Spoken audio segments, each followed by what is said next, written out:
Troisième chapitre qui concerne le phénomène d'interférence. Alors, on a déjà vu auparavant que M. Young, en 1801, a développé un dispositif vraiment très simple. Il est constitué par deux trous rectangulaires, on les appelle aussi fentes, d'où le nom de fente de Young. Lorsque ces deux trous rectangulaires, ces deux fentes sont éclairées par une source principale, eh bien tout se passe comme si on a deux sources secondaires. En d'autres termes, pour un œil placé ici, eh bien tout se passe comme si ces deux trous, ces deux fentes génèrent chacune une onde, chacune un faisceau. Lorsque les deux faisceaux se chevauchent, et bien sur un écran, au lieu de voir l'image de ces deux rectangles, donc on va voir deux rectangles ici bien lumineux et puis le noir partout, et bien c'est pas ça ce qu'on voit. On voit une intensité maximale de la lumière, puis il n'y a rien, zéro, et puis une intensité, la même chose, maximale d'intensité, il n'y a rien, et ça s'alterne. Là où on a un maximum d'intensité, on parle de franges brillantes. Là où on a un minimum d'intensité, voire rien, l'obscurité, on parle de franges sombres. Donc c'est ça ce qu'on appelle le phénomène d'interférence. Alors, M. Young quand même avait un problème très sérieux. Lorsqu'il met ici une source principale et là une source principale, il n'obtient rien.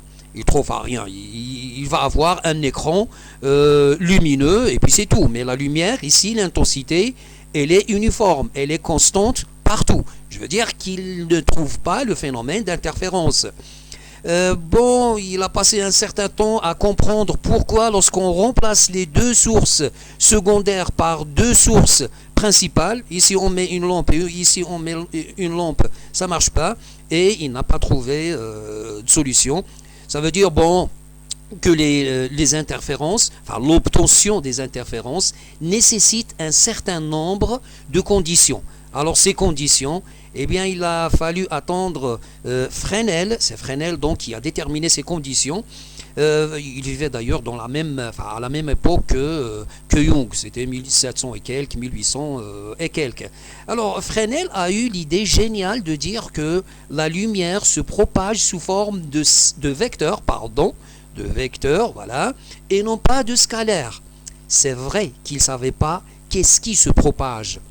Il a fallu attendre Maxwell en 1865. C'est lui qui nous a dit que la lumière se propage sous forme d'ondes électromagnétiques, donc sous forme de champs électriques et de champs magnétiques. Donc c'est Maxwell qui nous a donné la nature de la lumière. Qu'est-ce qui se propage?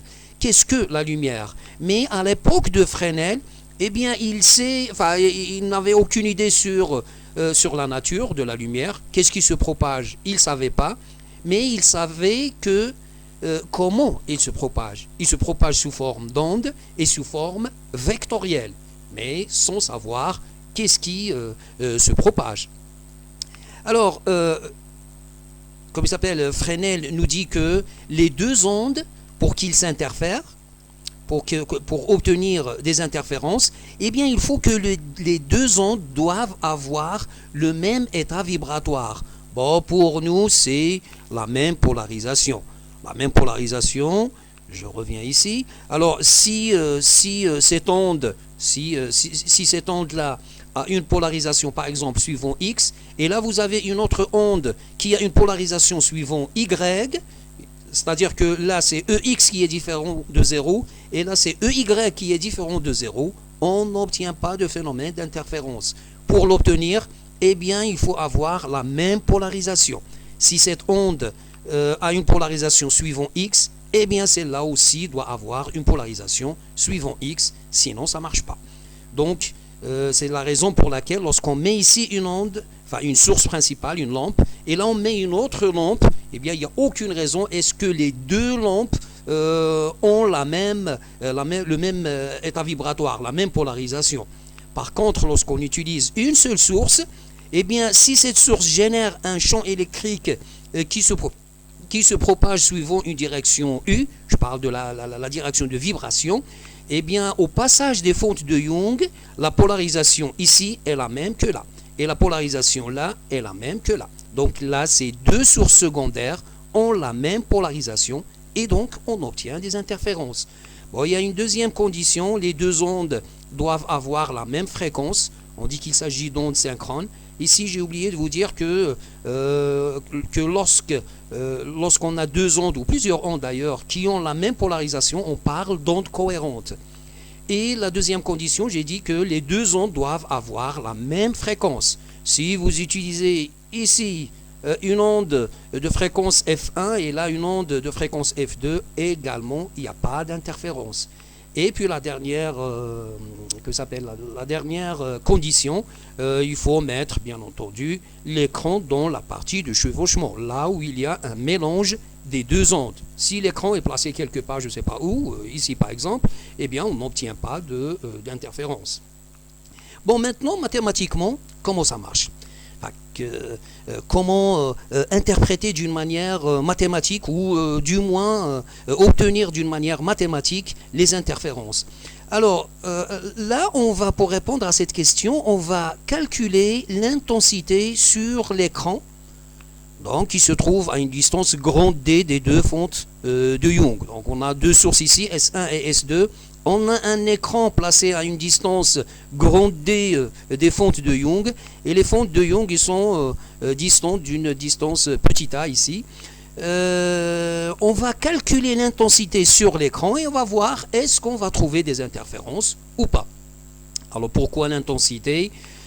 Tout simplement parce que les yeux, et d'ailleurs n'importe quel détecteur optique, il est sensible à l'intensité lumineuse. Donc on va calculer l'intensité ici. Alors surtout, ne dites pas que l'intensité sur l'écran, d'un point M à une distance X, il ne faut pas dire que c'est l'intensité de S1 plus l'intensité de S2. C'est faux. Je vais faire un petit rappel sur ça, ça serait plus simple. On a vu la séance dernière que l'intensité en un point M quelconque, il est égal à l'amplitude du champ en ce point. Au carré, c'est l'amplitude donc au carré du champ en ce point est divisé par 2 mu V. Ça veut dire qu'il faut d'abord calculer le champ ici et puis déduire l'intensité. Et non pas l'intensité la somme des deux intensités. Donc là, au point M, il faut d'abord calculer le champ généré par S1 plus le champ généré par S2. Lorsqu'on trouve le champ, eh bien c'est à ce moment-là où on va déterminer son amplitude et son amplitude divisé par 2 mu V, ça va vous donner l'intensité I. Bon, je vais faire un autre petit, une petite remarque là. Là, le IM est égal à E0 au carré divisé par 2 mu V. Le 2 mu V, c'est une constante. Si c'est une constante, donc en toute rigueur, il faut dire que IM est proportionnel à E0 au carré. Mais ce qui nous intéresse, ce n'est pas la valeur de l'intensité sur l'écran, mais c'est la variation, comment l'intensité varie sur l'écran. Donc, puisque ce ne sont pas les valeurs numériques qui nous intéressent, mais uniquement la variation, bon, on va, au lieu de dire proportionnel, on va dire c'est égal. Puisque le IM, elle dépend directement que de ça. Et non pas, bon, ça c'est une constante qu'on peut jeter si vous voulez. Et on trouve que IM est égal à E0, l'amplitude, au point M du champ électrique au carré. Alors, mathématiquement, on sait très bien que l'amplitude au carré, c'est EM, c'est le vecteur EM multiplié par son conjugué. Donc, bon, là, il y a un vecteur qui saute. Comment maintenant calculer le vecteur EM, le champ électrique, en un point M? Rappelez-vous, là également, on a dit que s'il y a une source, vous avez un point ici, dont on connaît le champ. Donc E au point S1, donc sur la source, est égal à 1 exponentielle j oméga t suivant U. Vous avez ici un vecteur, ça doit être aussi un vecteur. Alors le U c'est quoi? C'est la polarisation. Peu importe, est-ce que c'est X, est-ce que c'est Y, est-ce que c'est Z ou une combinaison de X, Y, Z, ça ne nous intéresse pas. Ce qui nous intéresse, c'est que U, c'est une direction quelconque, peu importe laquelle. Et puis, il faut savoir que le U, c'est un vecteur unitaire, ça veut dire que U au carré, ça vous donne 1.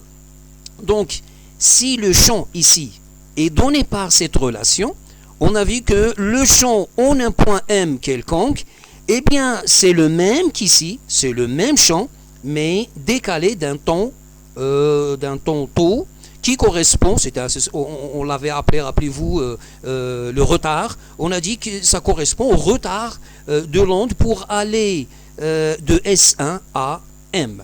Donc, le champ au point M, il est égal à A1 exponentielle J oméga. Alors, au lieu de mettre T, eh bien, il faut mettre T moins taux. Avec taux, c'est le retard, c'est le temps de propagation pour aller d'ici au point M. Et suivant U, la même chose. Avec taux, ce retard, il est égal à D1 divisé par la vitesse de propagation. Donc on a une distance et on a la vitesse de propagation de la lumière dans le milieu considéré.